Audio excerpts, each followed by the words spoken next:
This is Guardian Radio, your station for up-to-the-minute news, intelligent, interactive, and engaging conversation. 96.9 FM. The views and opinions of the hosts and guests are their own and do not necessarily reflect the position of the management and staff of Guardian Network. You're now in the Essential Zone, where we seek to be informative, inspirational, enlightening, and dynamic. But more importantly, we seek to be fair and balanced. There comes a time when the game tolerates no spectators, only players.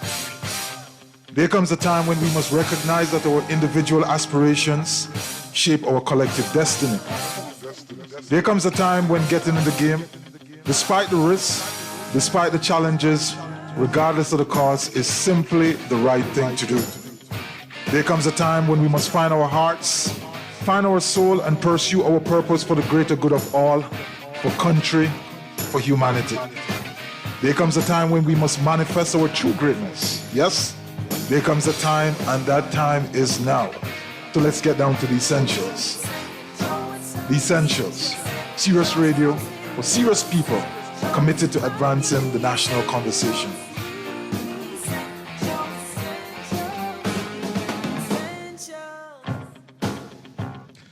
And good evening, ladies and gentlemen, boys and girls, all persons under the sound of our voice.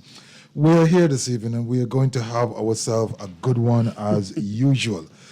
This evening we have in studio an individual who doesn't need a lot of introduction right here in the Bahamas, but because we know we have international followers, then we definitely will introduce him in a while. I anticipate that this is going to be a very, very good discussion. But before we do that, as usual, I want to read for you one of the poems from my book, Whispers of a Country Boy from Benin to the World. Books are still available for sale, so you need to go out and get one. But I think this one is really, really appropriate for our discussion today. The title, The Music Within. The music within, composed by our thoughts, complex mixes of vibration that conjure up feelings, the epicenter of emotion evoking waves and tremors, a compassionate nurturer or a heartless, vicious jailer. Our thoughts can take us to heights of great adventures, to mind-dizzying moments of creative ecstasy, into the magnificent presence of our greatest self, to the zenith of self-pity, to the abyss of perpetual destruction, into the bosom of fear and pain. Let us so compose the music within, so that they take us on an incredible journey into the world of the improbable, to vistas unimaginable, laying waste orthodox wisdom, breaking barriers and rendering the impossible possible. Unleash the music within. We have in studio two individuals today who really, really don't have any problem, any issue unleashing the music, especially one. One, if you fall, there's a song about that. And as you get up, there's another song about that. And when you dust yourself off, there's a song about that. And so it's going to be an interesting discussion. I want to welcome to Essentials for the first time, landlord Orlando Miller, and the one and only Solo, and that's the solo name I know for him, so I can't tell you anything else. So welcome, Mr. Solo. Yes, blessings. So we look forward to having this conversation. We'll start with you, landlord. You've been around a while, and you have been doing music at a particular level. You have had some great collaborations. You've done some good things, but just like we were chit-chatting just now, just before you started, you're trying to convince me that you're the shy type of a person. Now, we readily don't understand how that could be so, but let's talk about it. You're from very humble background. Yes. And you were able to pull yourself up in many ways through whatsoever means, good means, and you are where you are today. Often we see the landlords and we see the solos as they are today.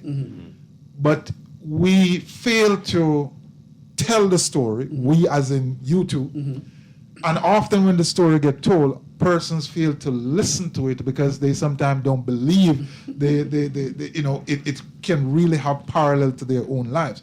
So I want to start with you. We'll get to Solo in a bit because I know he's working out a song as we speak. So I want to start with you.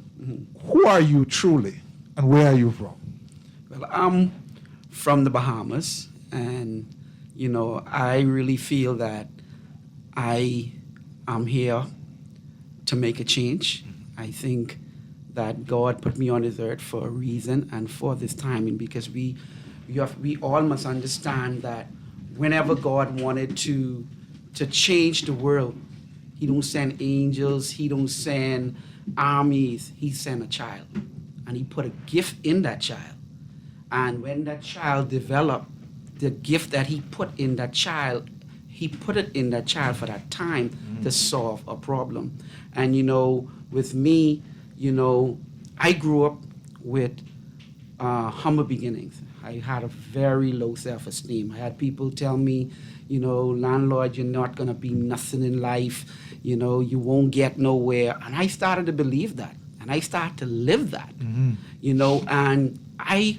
When you say you started to live that, because I started help to us understand how that played because out. there was so much things inside of me, so much talent inside of me. The Lord gave me so much gift, but it was suppressed because of the things that people said. When they told me that I wouldn't amount to nothing, that I am a nobody, I believed that. So I didn't find the reason to bring out anything. You understand what I'm saying?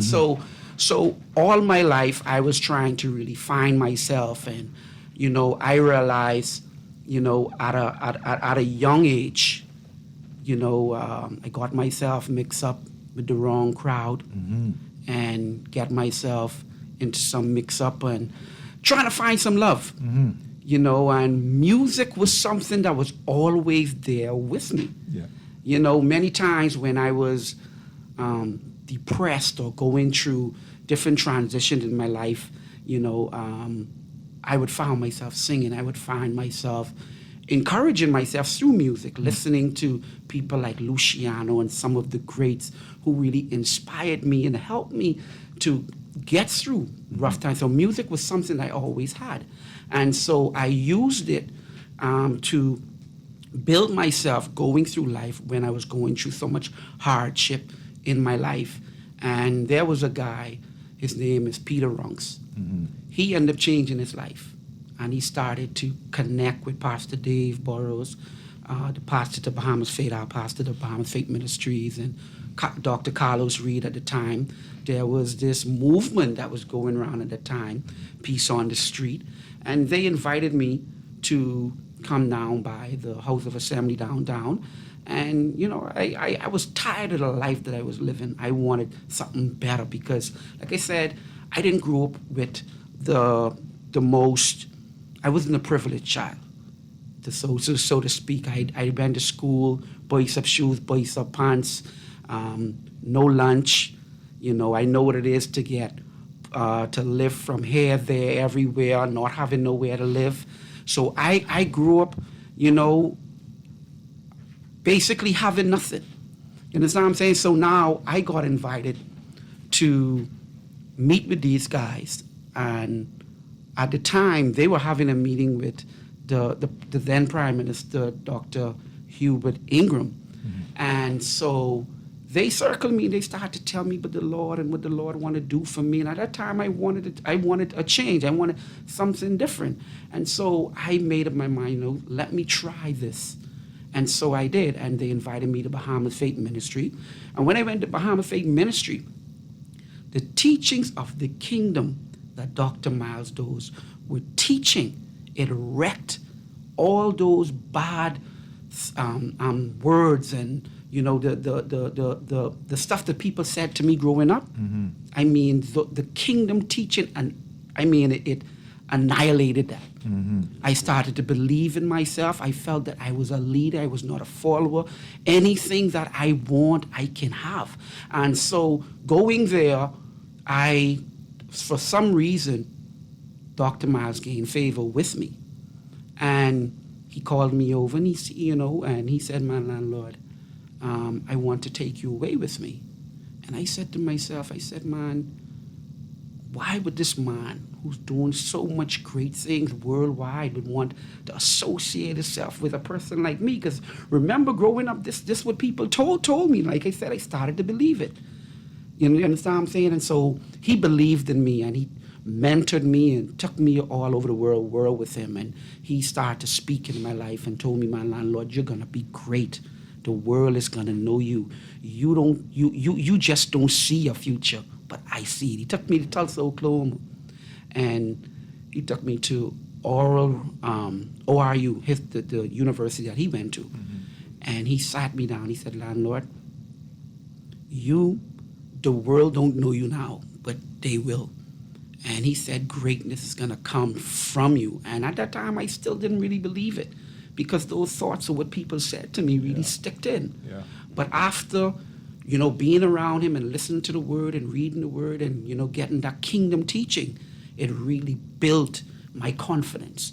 And I started to believe in myself. And I recorded my first song professionally to Commonwealth Studio.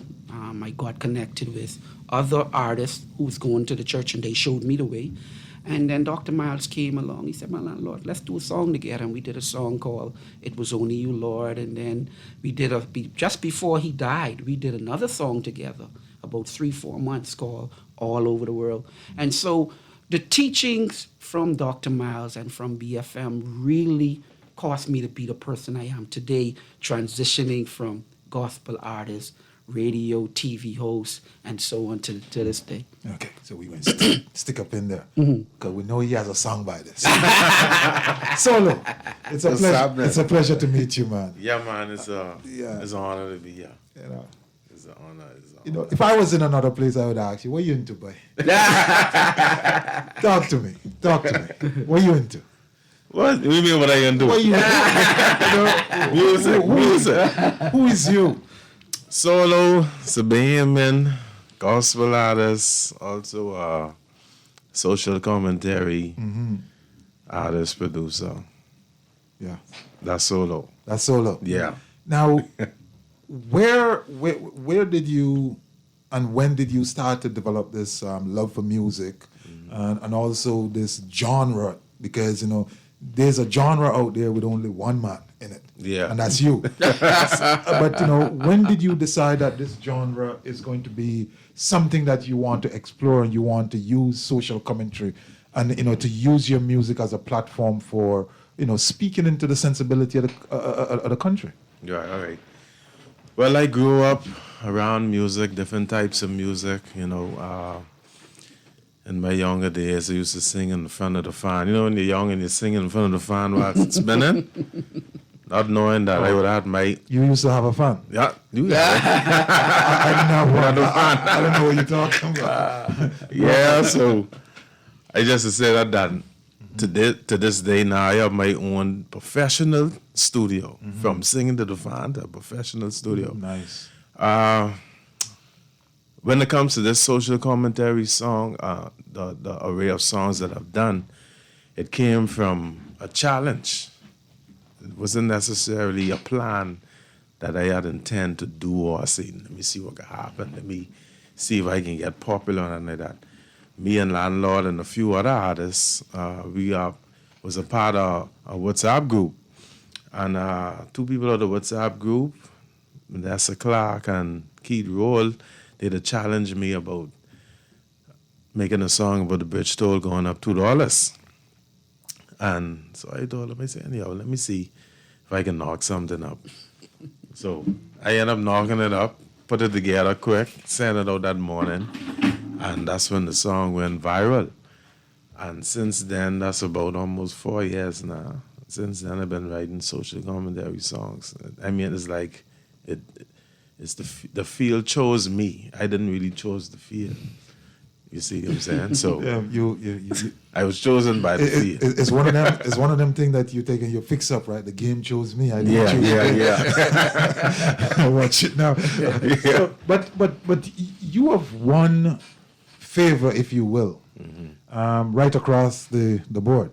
Yeah. Because the biggest thing for most people these days is what's solo going to do with that? And, you know, am I going to be the first person to drop this in this group? Yeah, You know? yeah. So you have one favor. Persons have gotten to the point where they look forward to your take on it. You know, your selection of popular rhythm. You take a popular song and you put your spin on that. Right. Now, what is it that you're seeking to achieve, though? Is it simply to keep yourself out there, to keep your name out there, or is there a more significant purpose behind what you're doing?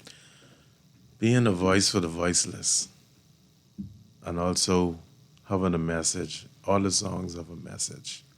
And sometimes the message is personal, sometimes the message can also be the same message as everybody else. You know, so it isn't to remain or just to do it for popularity, because up to this day I still in the background. If you don't pick up that that's me, you could be playing my song and I wouldn't say nothing. You see what I'm saying? Why? I just remain humble in that way. You know, I may say there's a level of humility, which is required and desired in every man, right? But a man must step out in the light and earn his space. Now, you hearing this from an individual who is more like you just described than anything else. But as I look at persons and as I reassess the way I kind of live my own life, right, I realize that, you know, staying in the background sometime and playing small just isn't the way to go. Well, he can't stay no, because even when they start talking, someone's pick up. Okay. So is it that you sing well or you talk well? Because you sound like how you sound. It's both. When I did voice training before, and with Lee Calendar, excellent voice trainer. Wow. And he told me, he said, when you sing, you have to sing with conviction, as well as you're supposed to sound the same way you talking. Only through melody, that'll be the change. But you're supposed to be you're supposed to have your own unique sound.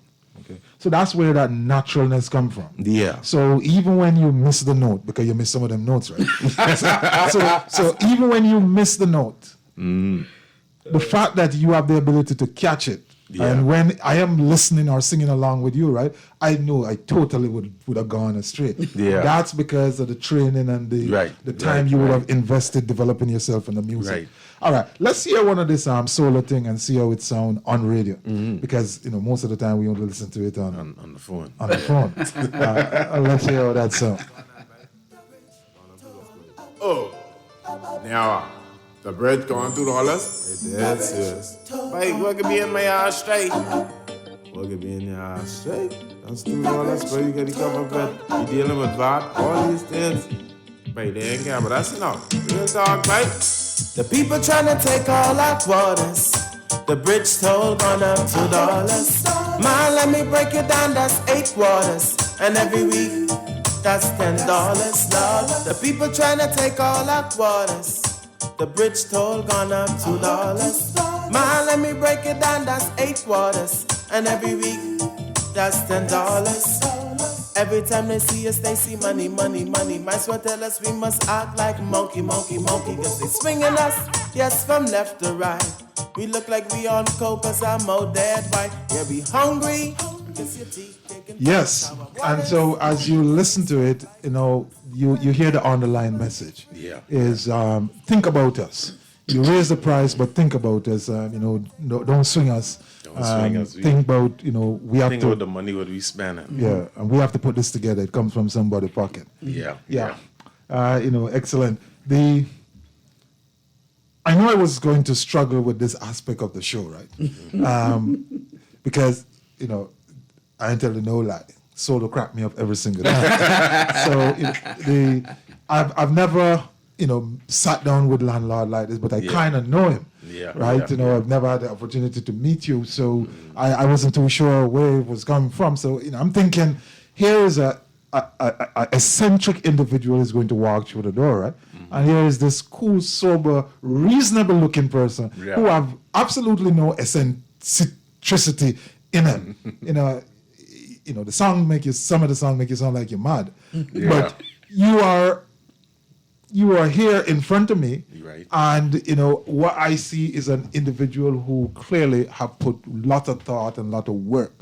So I want to make the connection now between yourself and landlord. I reach out to landlord say, guess what? I'm going to bring solo. And so there must be a connection happening here. What is happening? Talk to us. Is there a project being worked on? Is there a joint coming? Is there something coming with a forceful message for the Bahamas? Well, we have a few joints already. Yes. We have a few songs already what we already collaborate on. Just a matter now of us coming together and putting a video to it and then send it out. Yes. So you have been doing this for a while together. Yeah, I've been doing this since We Need Peace. We Need Peace came up from 2004. 2004. And that's the song we That we did collaborated together. on. We collaborated Right. together When we were in with Jamaica. Luciano and Alcatraz. Right. And so we always had this connection, and to really see the point to where he's at now is just amazing, because the first time we hit the studio was the first time we hit the studio, right? Yeah, just Yeah. the first time. So he was astonished, you know what I mean, and now to see that he has his own studio and recording well. Doing music videos, he about to do music videos, doing photo Photos, shoots, yeah. everything. He's just multi-talented. So it's always great to see where brother came from and to see where he is and to know that there's so much more in him. And so every opportunity that I have and I could really bring him along, that's what it's all about, because I know he got my back, Yeah. and I got his. Yeah, there's one question I have for you though, Solo, and I think it's an important question. Do you want to be seen as a serious artist or the individual who does these things? Basically both, when it comes to the social commentary songs, they just, like I say, the voice, what's really going on in the country. A lot of people see me as a modern day Eddie Menace. But is there a risk that it takes away from your seriousness as an artist, at least in the eyes of the listener, of the public? I don't think so, no, because it has to do with my personality. Okay. It has to do with my character, me as a person. So that's me. You know what I mean? I've been doing that before it really got out there for people to know that this is what I do. When I really look at it all my life, that's what I've been doing. Right. You know what I mean? It's just the opportunity present itself. Now, Mr. Landlord, we always tell our stories, and this is one of the things when I interview persons, I always like to pause. We always tell our stories. You have a bio out there. I read your bio. You talk about your mom and your stepdad.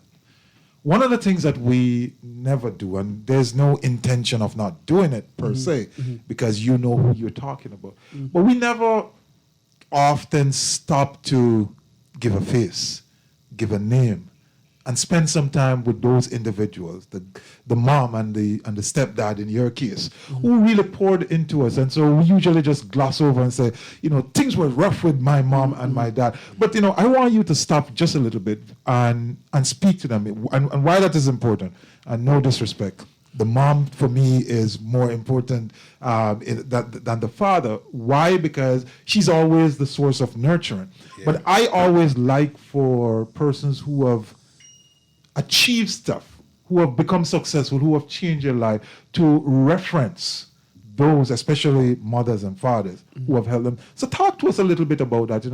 Sing their music now. Well, my mom, she passed away three years ago. Okay. And she was my number one fan. Everywhere she went, she'll always speak and tell people about me and the stuff that I'm doing. She was proud of me. And although I had, shortcomings, she never saw that. Yeah, you're a son. I'm telling you. So she always believed in me. And many times when I was down and felt that, I won't succeed and I won't make it, you know, she was there for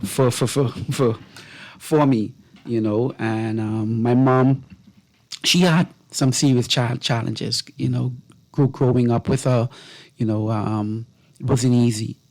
And that's what I'm saying. But still, at the end of the day, she did her best, you know. She did her best, what she could, to help and groom her kids the best that she can. My stepdad, he did the same too.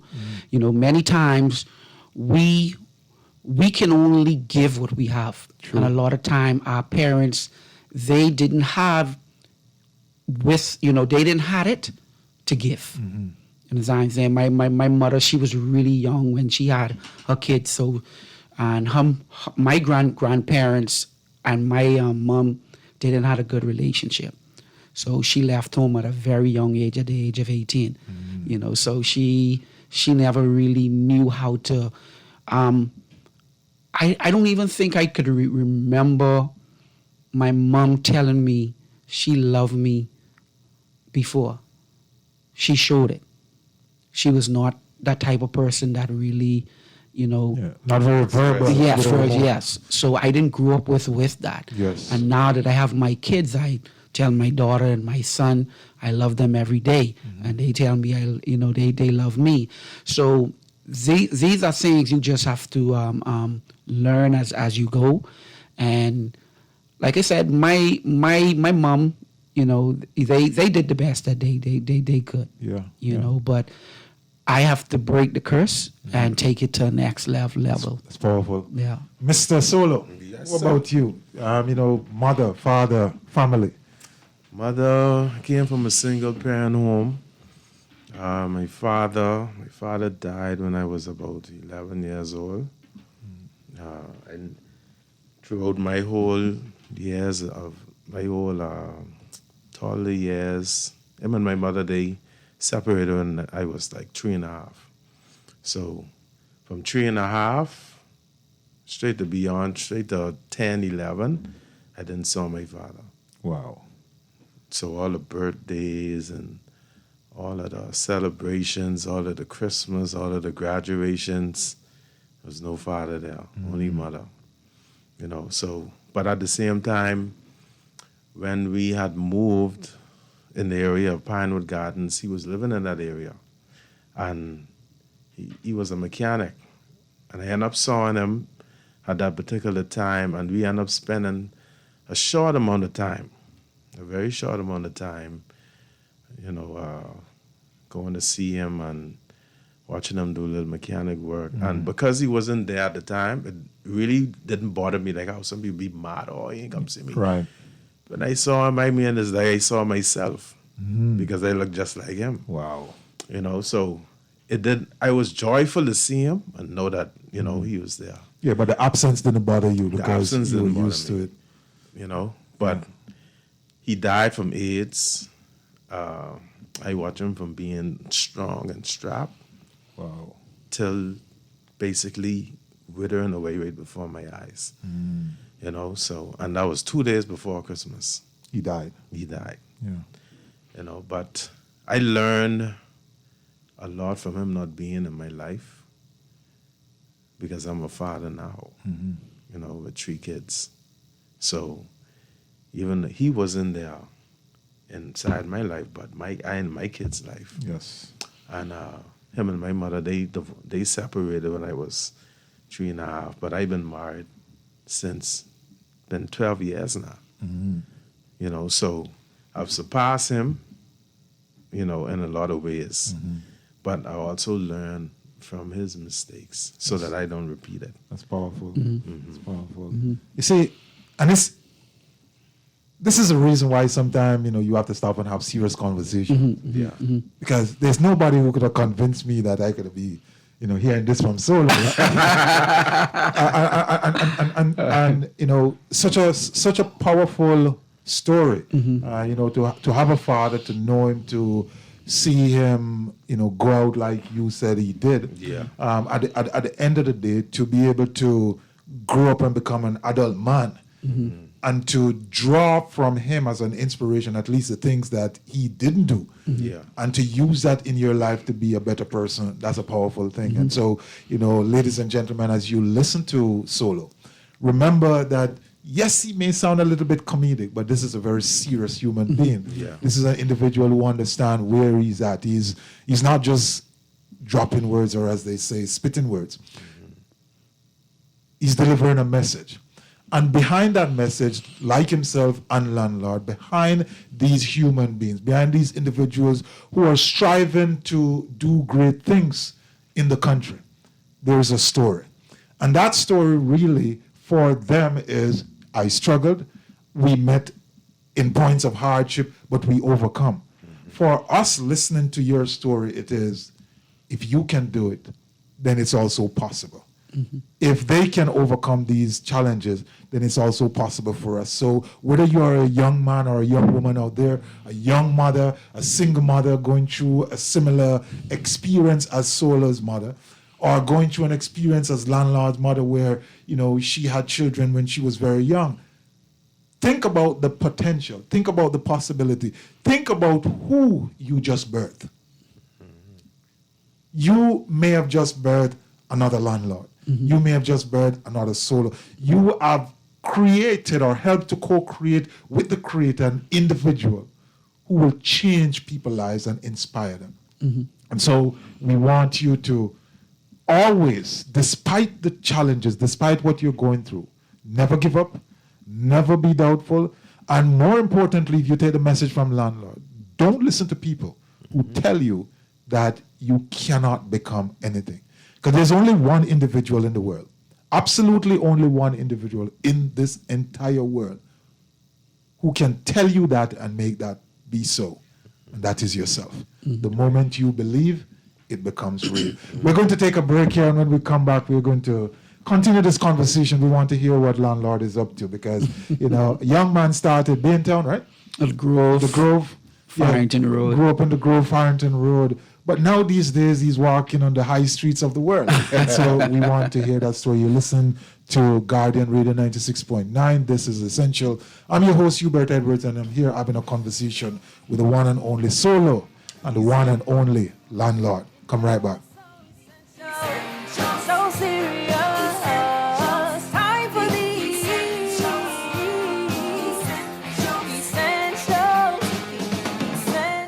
When does a simple meal become exceptional? You guessed it, when it's made the fresh market way. We're talking exquisite cuts of fresh meat, succulent fresh seafood options, the best in fresh produce, and who can forget our exotic spices and herbs? Come on, get ready to shake up your taste buds and let our aisles inspire your inner food genius.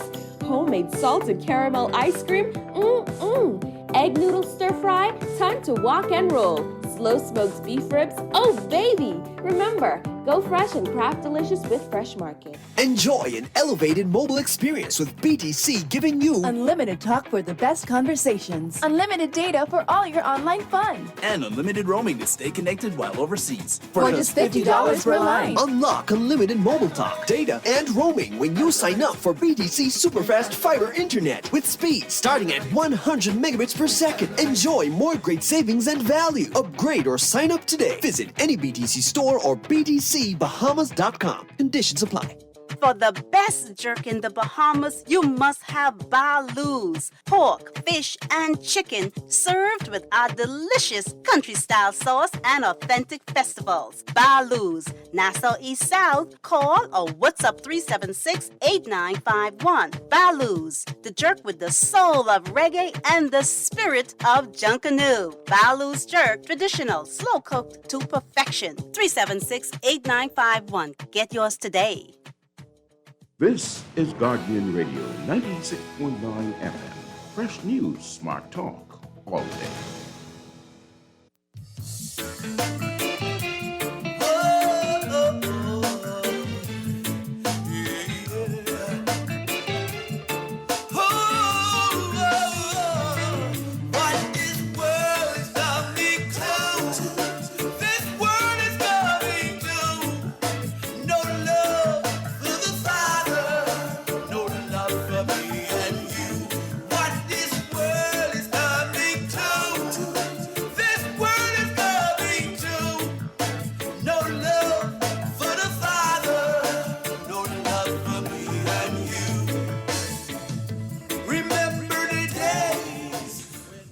What is this world coming to? And that is the song from our artist in studio, Landlord. And as we come back from the break, we want to say thank you for joining us. We want you to, if you want to chime in the conversation, if you have a question for one of these young men, the number 323-6232, 325-4316, or 325-4259. We also have our text line 422-4796. We have them for another half an hour or so. We'll be going all the way up to 7:30 with these two good gentlemen. And we want to hear from you because, this really is about you. What is it that you would like to hear from Landlord? What questions do you have for him? What is it that burning question you always have for Solo, but the only thing that you had was his song coming out of your WhatsApp group? He's here tonight and he is ready and open to discuss that with you. Landlord, you are now a man of great repute. You mentioned to me earlier that you're a shy person. Mm-hmm. You prefer to do, recorded radio as opposed to live radio. And it's always interesting how these things work out, right? Mm-hmm. There's a art to doing recorded radio, mm-hmm. and there's a art to doing live radio. Mm-hmm. Kind of a messiness. Mm-hmm. I kind of prefer that little messy speech because it gives a little bit of a character. Mm-hmm. But you have now grown up a young man who struggled, maybe walked a little bit on the wild side of life, mm-hmm. turned your life around, and you're now an international recording artist and a well-respected and well-renowned TV show host, being broadcast in multiple countries to millions of people. Talk to us about that.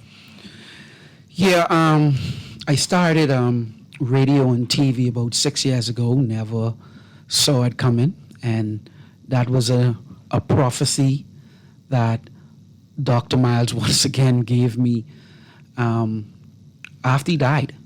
He came to me in a dream, and it was so real. He knocked on the door, and I answered the door, and at that time I stopped going to church because it affected me so much.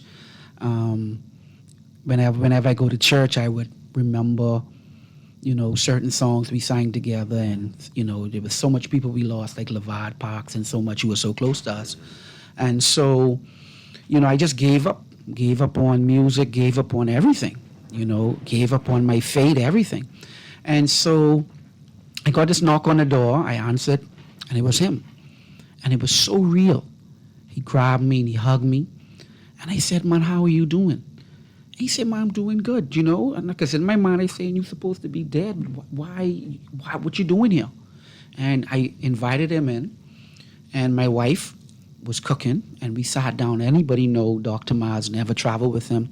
His greatest nuggets were not done on stage. It was done after he finished teaching at the dining room table. When you're eating, he would give some of the most powerful nuggets.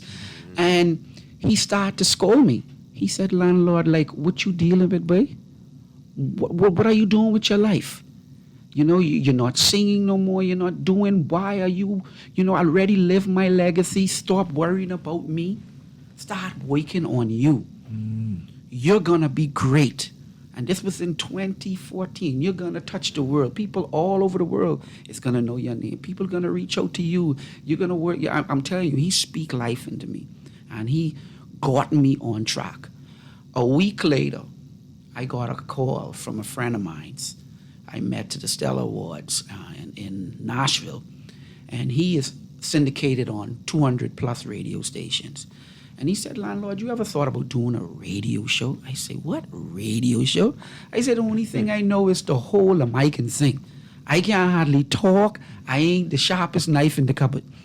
You understand what I'm saying? And then, he said, "Man, pray about it, and I would mentor you," because he went to schools with most of those big announcers from MSN and CNN, and so he really know his thing. So he really mentored me. And so I decided, let's do it. And, we started, and he mentored me, told me to slow down when I speak, what not to say, and so on. And our first person that we interviewed was Pastor Shirley Caesar. And the next thing was trying to get it on a radio station. And so I went around knocking on a few doors, and thanks to Guardian Radio gave me my first break because I was about to give up. And right now, today, I'm syndicated on 80-something radio stations all over the world. Africa, Uganda, Zambia, all over the world, U.S., the Caribbean, and so on. And then a month later, I went to work somewhere, and a friend of mine, he came to me and said, "Man, Lalo, what are you doing with your life? I don't hear nothing from you. You ever thought about doing a TV show?" I said, "What? TV show?" I said, "What's going on here?" I tried everything I could to run from this destiny. But the Lord had something else planned for me because I wasn't really into this. I felt I wasn't even qualified for it. You understand what I'm saying? And so they gave us iPhone 5s. And I shot my first 6 episodes using an iPhone 5. He taught me, the guy who I met, he taught me how to edit and everything else. I went on YouTube, and what I didn't know, I learned from other people. And I started Positive TV, and then I started KAIG, which is the Caribbean African Gospel Music Video Countdown. And right now, today, I'm syndicated on 21 radio TV stations all over the world. I also partner with Dr. Bobby Jones. I do a 5-minute segment on Impact TV Network called the Caribbean Gospel Spotlight, where I am able to give a spot or a stage for Bahamian Caribbean artists so that you do not have to travel to go to Nashville to go on his stage to get that big major platform. So it's just, and you don't have to, you could send me a live video, recorded music video. So there's so much opportunities out there. So now I'm all in on Hype TV in Jamaica, Tempo, Carvision TV, all the TV networks here in the Bahamas, thanks to all these wonderful CEOs that believed in me to give me the opportunity to work with them. So the boy who walked around with a red suitcase now walking around with a black suitcase. I'm telling you, but I'm telling you, when I look at my life and see where I came from, I got a lot to be thankful for. And the funny thing is, my mom, she was married. She was married here. She had 3 kids, because my mother is from Jamaica. And my mother had some mental issues. She was bipolar. And so all my life growing up, going to school, my mom, whenever she was one of the sweetest person when she wasn't sick, but whenever she didn't take her medication, she would act out. And that was something I had to grow up with, dealing with being teased, people laughing at you and so on. And when she got pregnant with me by mistake, she was married, and she, ended up having an affair. And the first thing she went to do was to get rid of me. I wasn't supposed to be here. The only reason I'm here today is because she didn't have the money to get rid of me. Wow. So I know that God had have me here for a reason. I went through a lot in my life, and I know that God has predestined my life.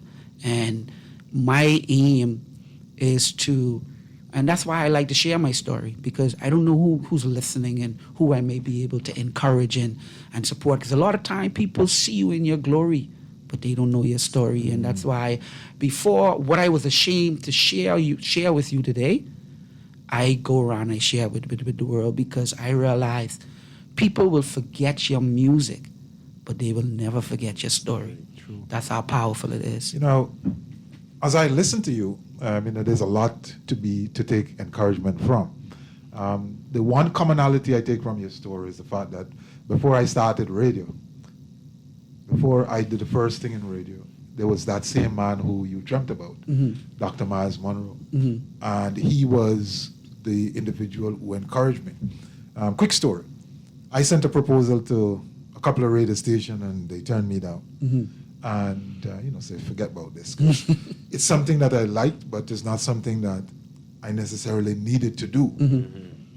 But there was this vibe, this hunger, this gnawing. I would listen to persons on radio and figure, I can do it just a little bit better, or at least a little bit different. And I had a conversation with him.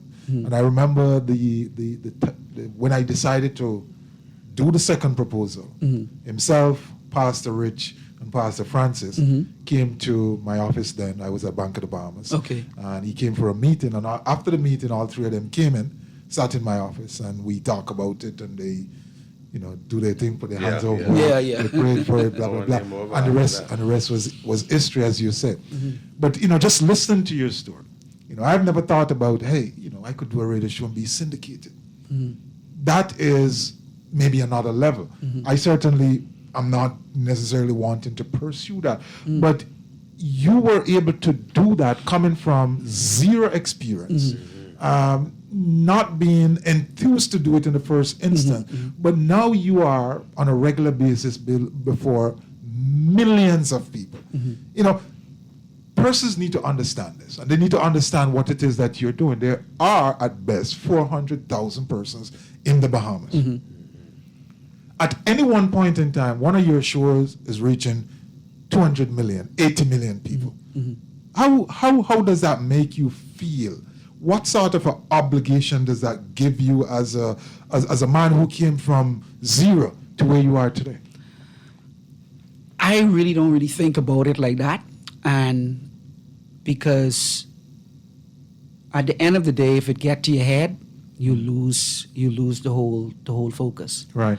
And But you're telling me, like, in that it makes you feel good, but you can't let it get to your head. That's what I'm saying. Good.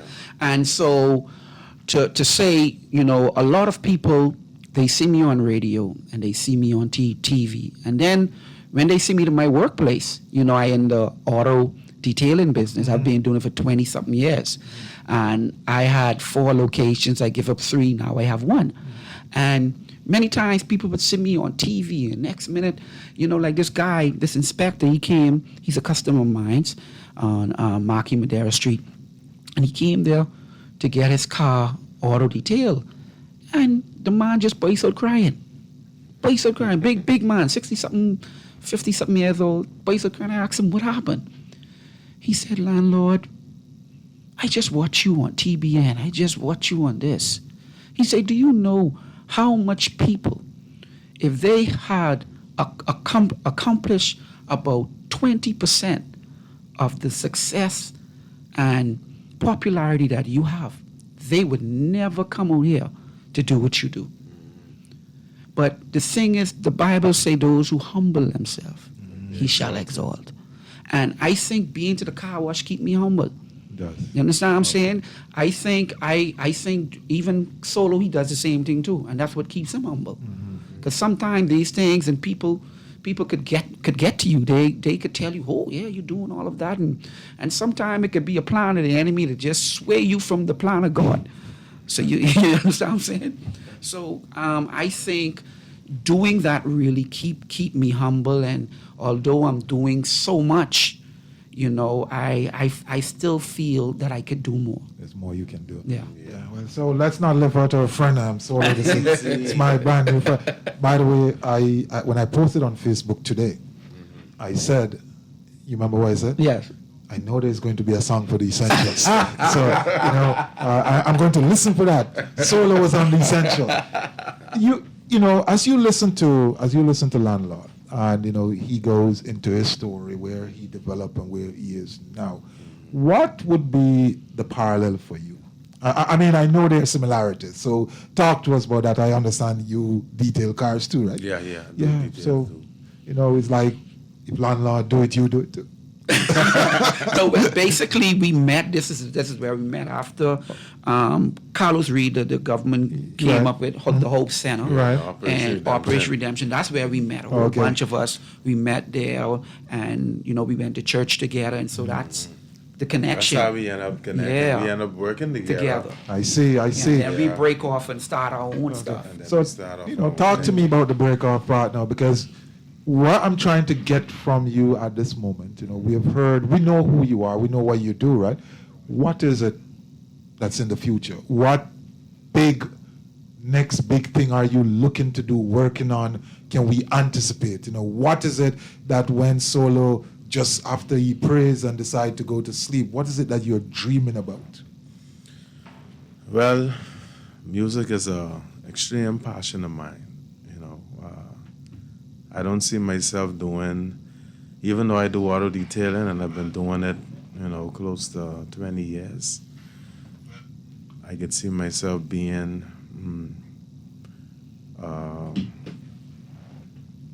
what you call it?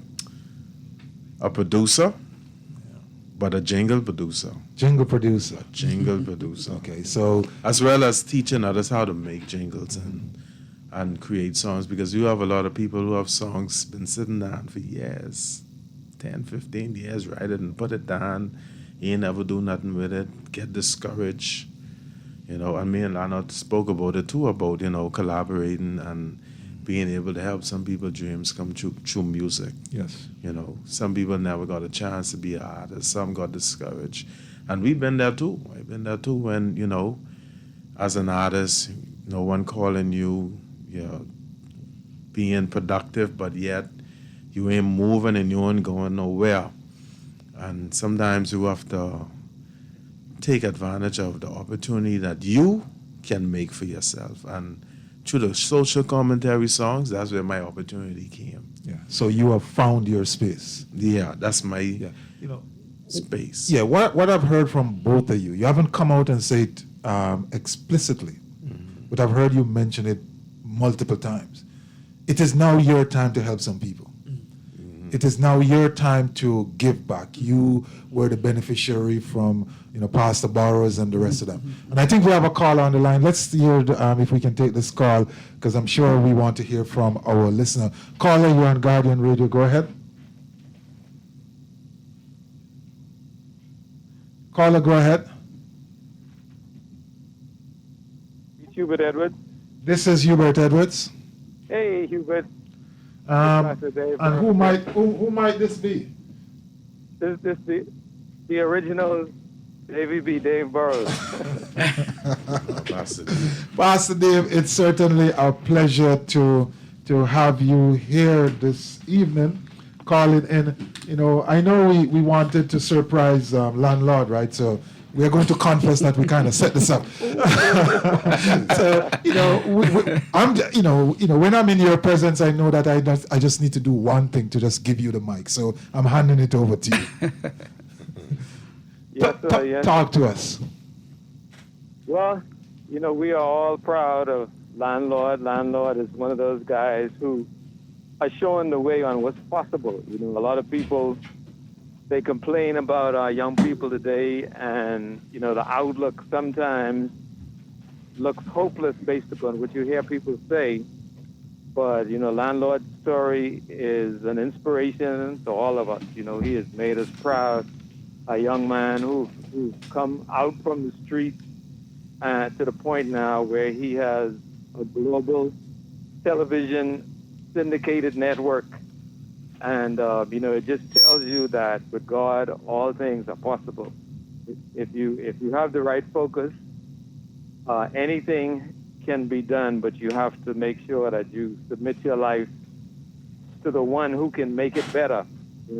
Young people today are making choices, and it's almost like it's a test, and there are two choices.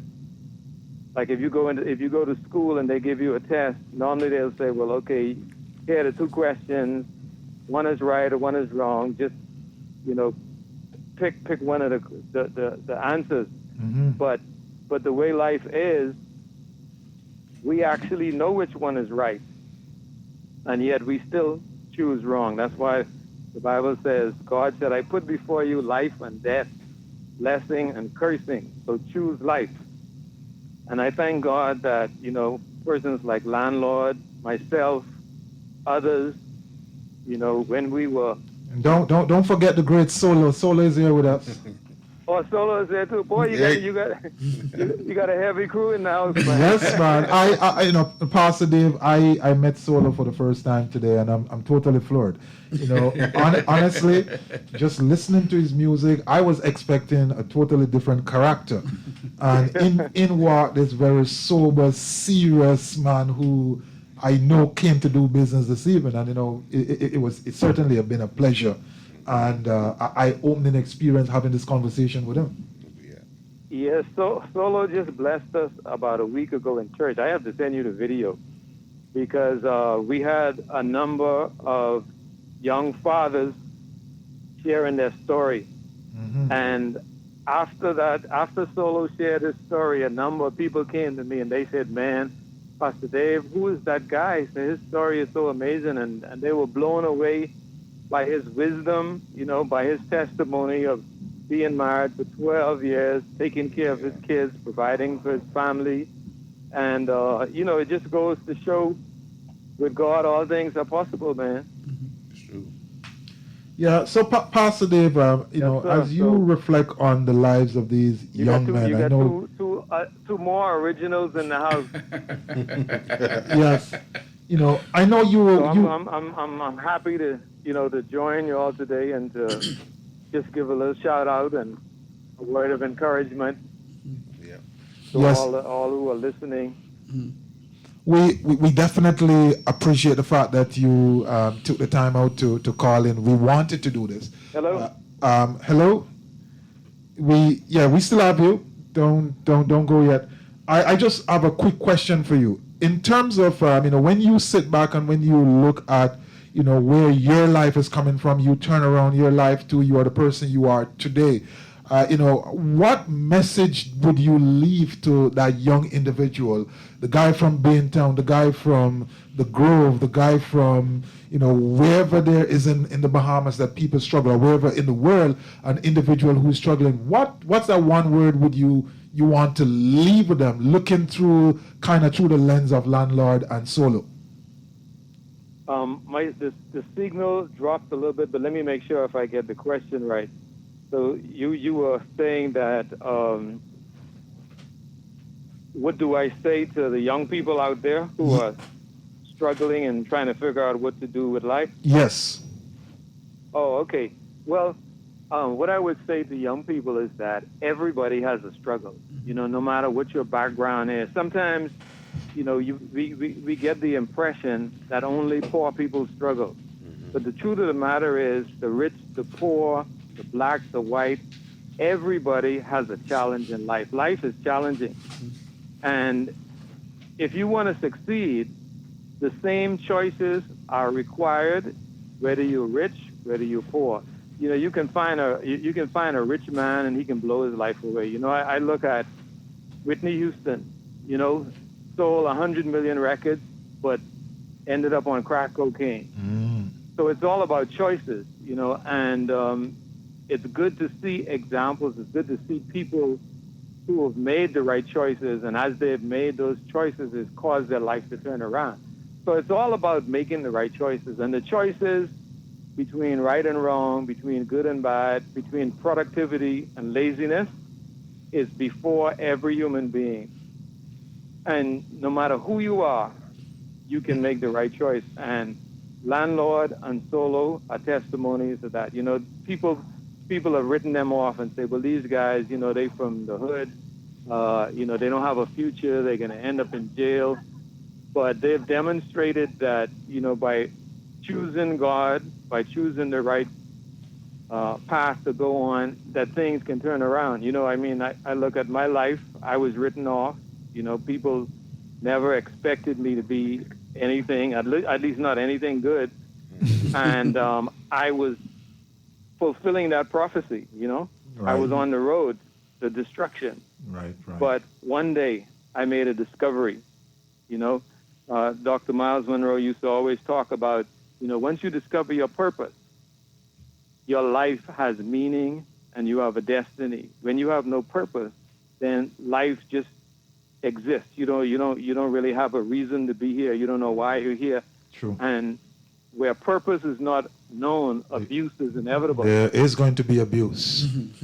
So when purpose is known, success is inevitable. And it's all about choices. It's about discovering your destiny and making the right choices. And I'm so thankful that we have examples for young people to follow so that they can know that there is a better way. There are two ways to go. One is a better way than the other, and it's your choice. Yes, and I'm so thankful that I get this opportunity. I also want to, since I have you on the line, Pastor Dave, just want to, take the moment to thank you publicly. We have been working together over the last couple of months, and I have the 2 books in front of me right now, 2 copies of the book, which has been published by your company, One Rib Publications, and I now have a newfound respect for anyone who tries to write a book. It's harder work than I thought it would be, but certainly working with you and your company has made it that so much easier. You have been, not just a publisher, and I really, really want to thank you for that. I think what you're doing, or at least what you have done for me in this instance, is very, very important. When I made the first million, you can guarantee I'm going to give you some of that.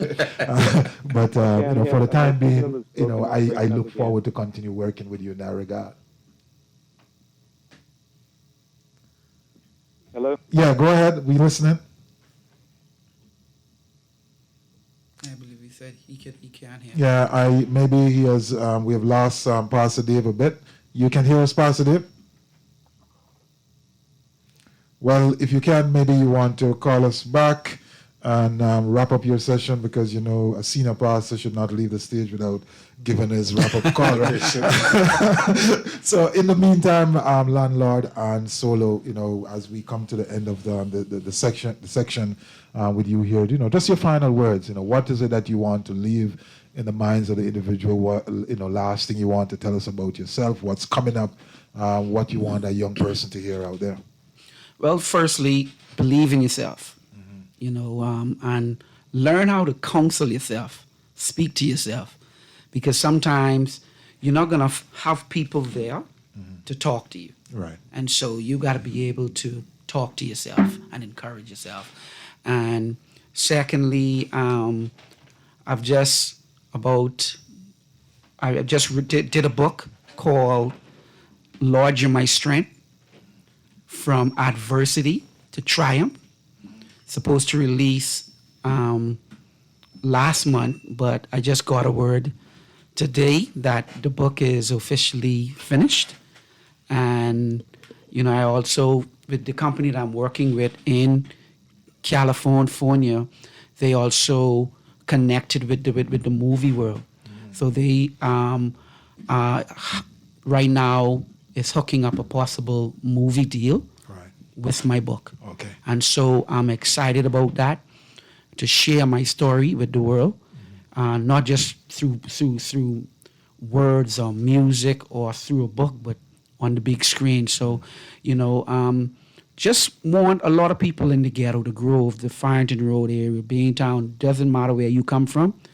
If you believe in yourself, trust me, nothing that you desire you cannot achieve. Yes, I think that's so powerful. I'm going to make sure that I get the Essentials syndicated on your syndication, so that I can find 1,000,002 people to listen to. Solo. Yes. You have that song yet? Let me see. It's all about the essentials. Serious people. Serious radio is all about the essentials.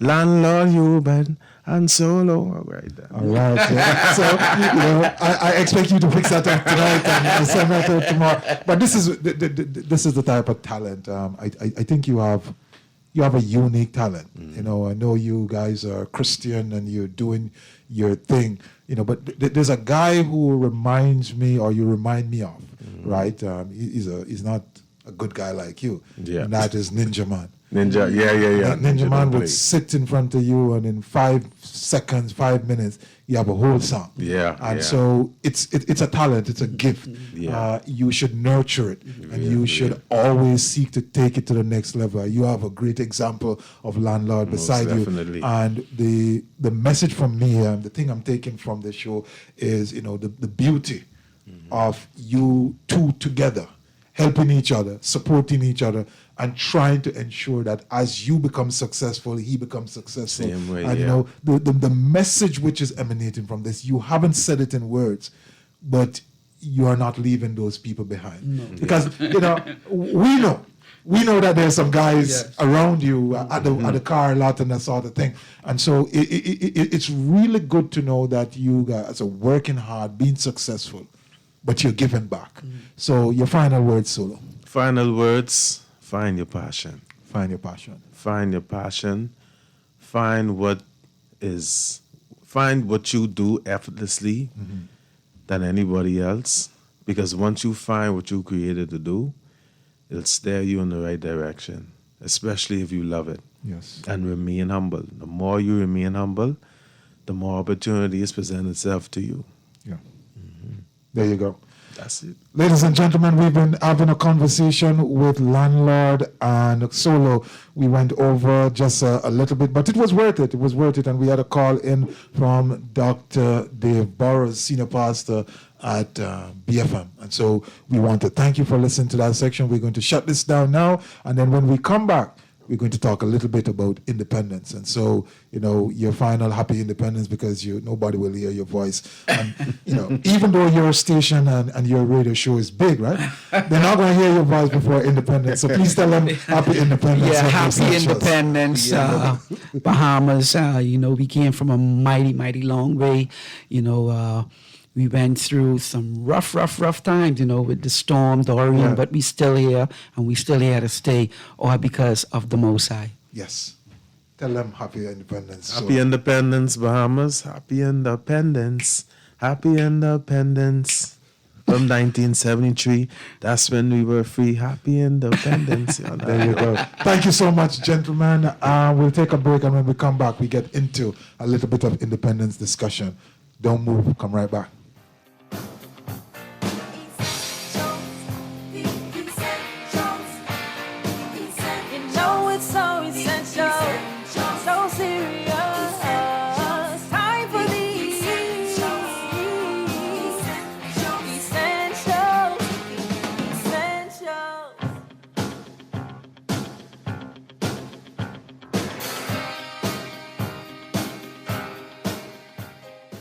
When does a simple meal become exceptional? You guessed it, when it's made the fresh market way. We're talking exquisite cuts of fresh meat, succulent fresh seafood options, the best in fresh produce, and who can forget our exotic spices and herbs? Come on, get ready to shake up your taste buds and let our aisles inspire your inner food genius. Homemade salted caramel ice cream? Egg noodle stir fry? Time to walk and roll. Slow smoked beef ribs? Oh baby! Remember, go fresh and craft delicious with Fresh Market. Enjoy an elevated mobile experience with BTC, giving you unlimited talk for the best conversations, unlimited data for all your online fun, and unlimited roaming to stay connected while overseas. For just $50 per line. Unlock unlimited mobile talk, data, and roaming when you sign up for BTC Superfast Fiber Internet with speed starting at 100 megabits per second. Enjoy more great savings and value. Upgrade or sign up today. Visit any BTC store or btcbahamas.com. Conditions apply. For the best jerk in the Bahamas, you must have balus, pork, fish, and chicken served with our delicious country-style sauce and authentic festivals. Balus, Nassau East South, call or WhatsApp 376-8951. Balus, the jerk with the soul of reggae and the spirit of Junkanoo. Balus jerk, traditional, slow-cooked to perfection. 376-8951. Get yours today. This is Guardian Radio, 96.9 FM, Nassau, Bahamas.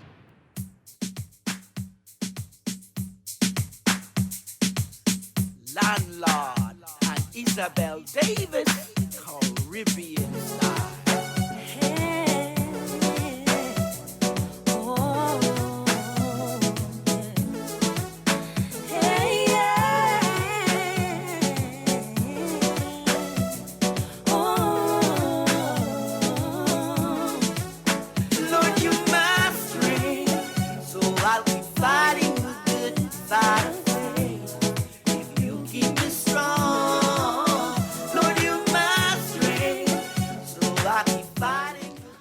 And that's one from Landlord. So we are back. This is the Essentials. Again, if you still want to join us, even though our guests are gone, you can get in at 323-6232, 325-4316, 325-4259.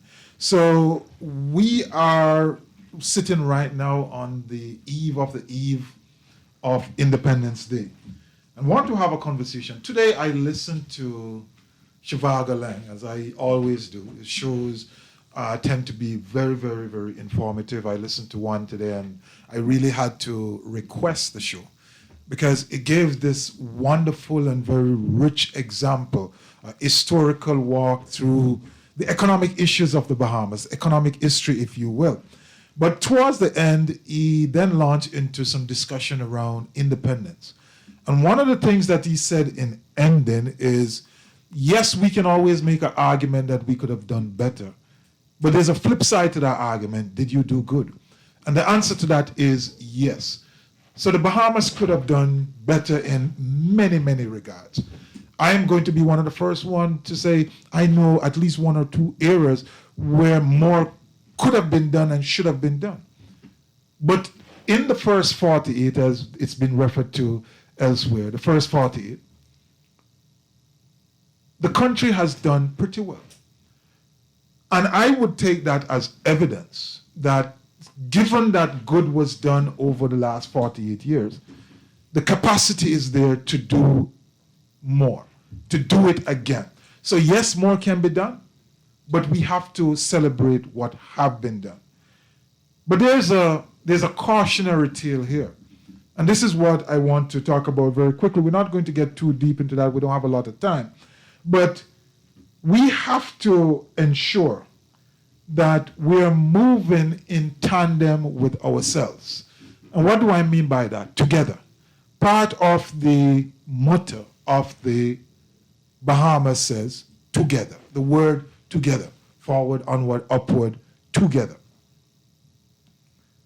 So you have to be ready to work with the other individuals who are around you, with the other groupings which are beside yours, with individuals who are not maybe as well resourced as you are in their pursuit of whatsoever vision or dream or purpose they have accorded unto themselves.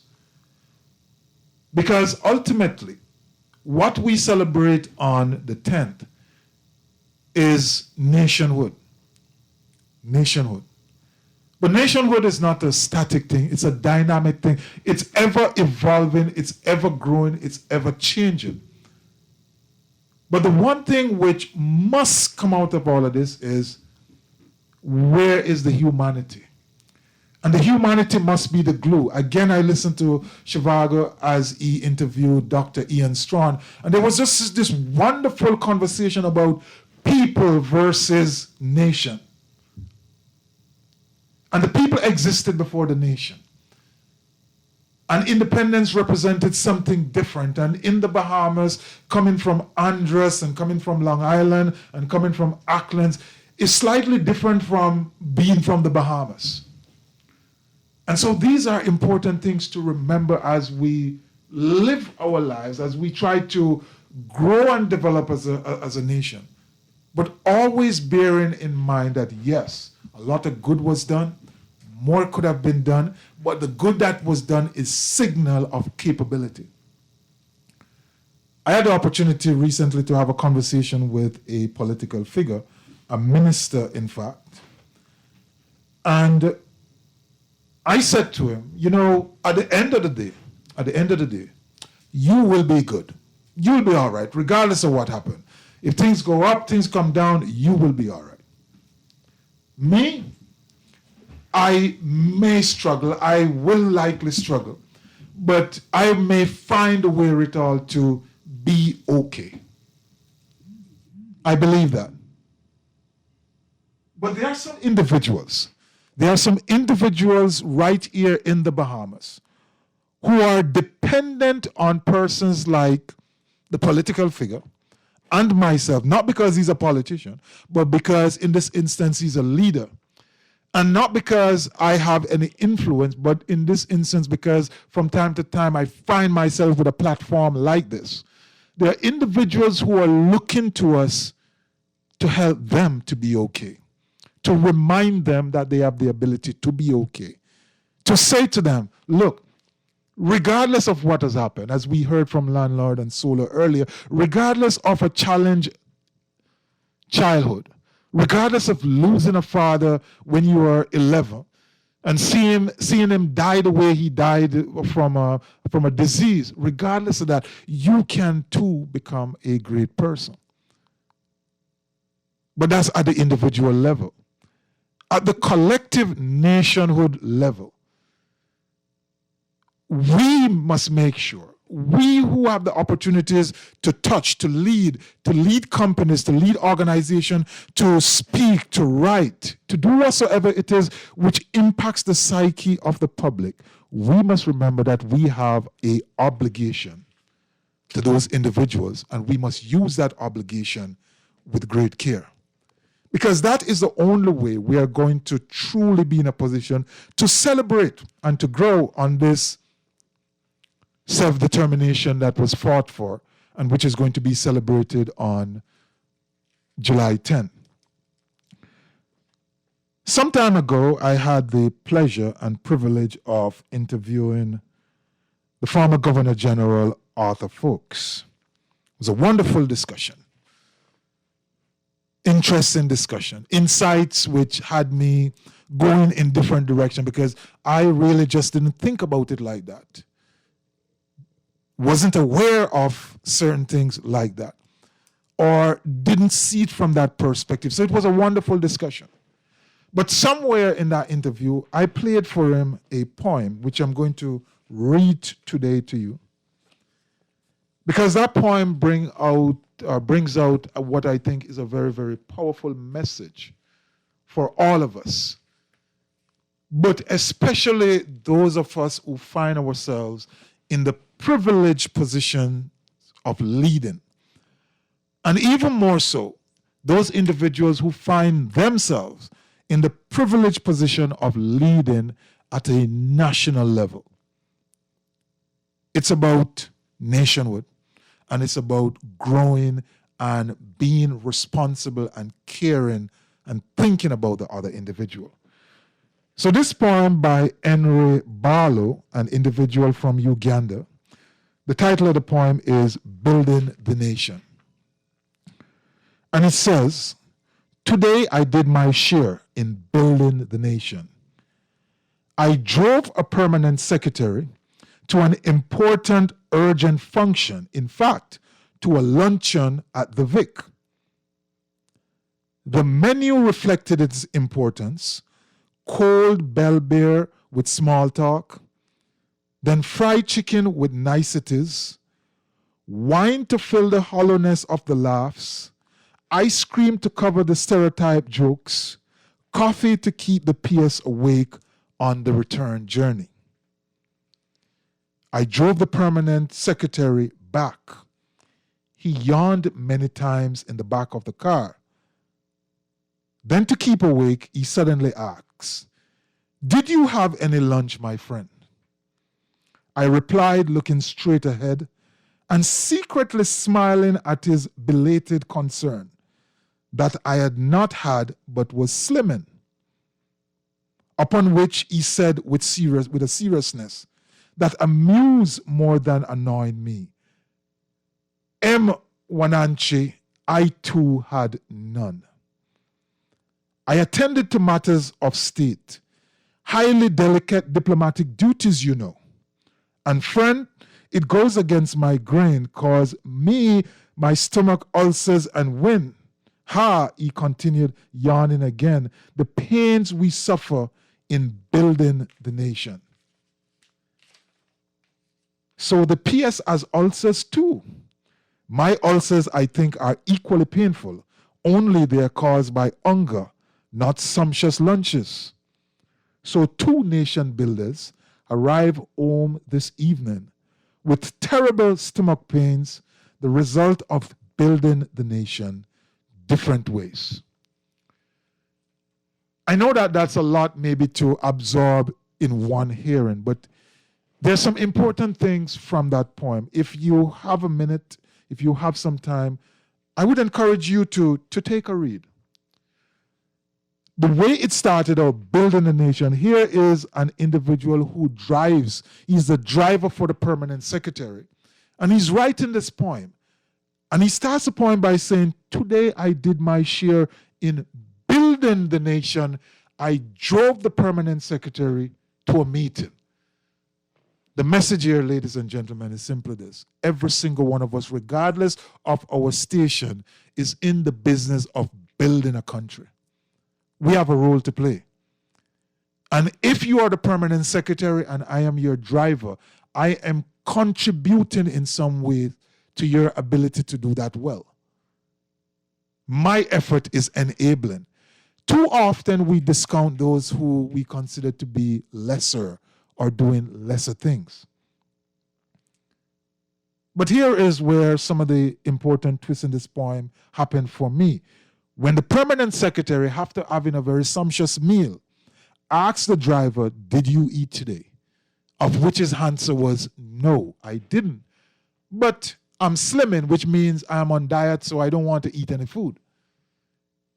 There is a interesting message or interesting cautionary note there. A lot of time when people are suffering, they won't tell you the truth. They will hide the reason for their suffering. I have no food because I am on diet. I am not coming to school because my mother is sick. I didn't take up that opportunity because it just didn't feel right for me. We have to be always mindful and cognizant that sometime when people suffer, they do not give you the true reason behind the suffering. As nation builders, we should always be on the lookout for probing, digging just a little bit deeper below the surface. But here's what the permanent secretary does, which is also a cautionary note, because as we look around society, we see this happening very often. He says, Mwananchi, obviously that's the driver's name, Mwananchi, I had none too. So the permanent secretary, who had a sumptuous meal of cold bell beer, fried chicken, wine, and ice cream, is now saying to the individual who had none, I too had no lunch. Too often, the enabled persons within our society, those who are in position of privilege, pretend to be like those who are suffering for the sake of covering and connecting. We ought not to do that. There's nothing wrong with having sumptuous meals, but be mindful of your driver outside. There's nothing wrong with having wine to cover your stereotype jokes, as the poem puts it. That is, wine to cover the things that you normally do. The things that you laugh at that I wouldn't laugh at. The things that you may say which may hurt me, you may find it to be funny, and I don't. There's nothing wrong with that if that's what you do. But bear in mind that in this process of nation building, while you are at the forefront, while you are leading the organization, while you are leading the country, while you're leading a constituency, while you're leading a department, whatsoever role you are in leading, remember there's an individual or individuals who are enabling you. And that usually cascade out to the entire populace, ultimately. The people on the outside needs to have that meal as much as those who are in enabled and privileged position. That's one of the things to take away. So this individual is pretending that, well, I had none too. And guess what? I have ulcers. I am getting ulcers, said the permanent secretary, from not eating because I have to work for this country. I have high, delicate diplomatic duties, you know. The pains we suffer for building the nation. So here he is connecting with his driver. You are suffering from pain from having no lunch. And I too am suffering from pain because we both serve this nation in its building. It calls for nation builders to be honest. And as I said before, we are all nation builders. But for those who at any point in time find themselves in the advantaged position, to be honest about what they do and how they do it, and to bring the other people along, to make sure that they are okay, that they are well. So the poem writer, the writer of the poem says, so the PS has ulcer too. So we have something in common. He has ulcer, I have ulcer. But he quickly recognized that his ulcers are equally as painful as the PS, no matter where it comes from. So I have problems which emanate from point A, you have problems which emanate from point B. The PS gets ulcers from eating sumptuous meal, the driver gets ulcer from not eating a meal. So he goes on to say only that my ulcers are caused by hunger while his are caused by sumptuous meals. The driver knows exactly the reason. And if he doesn't even know it for a fact, will rationalize the reason why our pain, your pain, his pain is different. As nation builders, it's not sufficient to say we are equally struggling when the source of the struggle is absolutely not the same. And when there are aspects of that struggle which you as a leader ought to be empowered to help to fix. And so the poem calls on us, one, to be nation builders. It calls on us to be honest in our discourse. And it calls on us to always remember that we have a duty and a contribution to make to those who are lesser abled. We have to feed the driver. We have to make sure that on the drive back, we do not become self-conscious of the fact that the man now driving us, the man who is now in charge, has been hungry for the entire time that you have been good, I have been good, we have been good. It's important. And it ends by saying, so 2 nation builders arrive home this evening, the driver and the permanent secretary. Different stations in life, but one common objective, one common description fits both. They are both, in real terms, as the poem depicts, nation builders. I would love for every single individual out there to do that, to see themselves as that, to see themselves as nation builder. If you sweep in the street, you're a nation builder. If you working as a domestic helper or a domestic live-in helper, whatsoever it is that you're doing, you're a nation builder. If you work for the doctor who then has the ability to go to work and spend long hours and to go pick up the kids and so on, you are part of the nation building equation. You should see yourself as that. But we must always remember that the pain that we bear in the process, as a result of nation building, sometimes and oftentimes come from different places. On the one hand, the permanent secretary is pained because of his lavish lunch. On the other, the driver is pained because he had absolutely nothing. In the same business of nation building, in the same circumstances of enduring pain, but certainly from totally different sources, and as a result, living different existence. How do we ensure that in the process of nation building, we make that so much easier? So as we come to the end of this show, we say in the first 48, we have an economy which was 13 billion. How do we get it in the next 10 years to 30 billion? In the first 48, independence, but there is still some inequality of the sexes. How do we fix that in the coming years? In the first 48, the together has felt some pressure. How do we fix that for the future? And all that is left to say after that, accepting the fact that we are all nation builders, is happy independence, Bahamas. Let's use the gift of self-determination to be the best that we can be.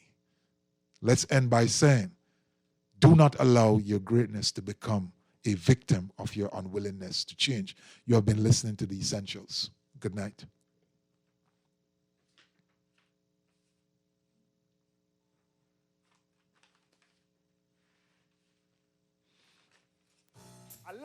Luciano, Alcatraz and Sola send this to the world. Say this word. Make them know some war is ugly and love is lovely.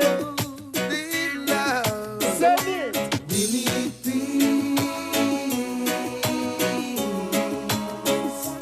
We need love.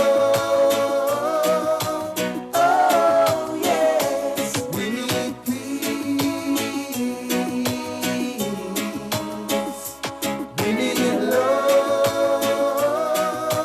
Oh, yes. Send it. How can we say we love God when we don't love ourselves? How can we bring peace to this nation when we keep on fighting among ourselves? We need to change our thinking.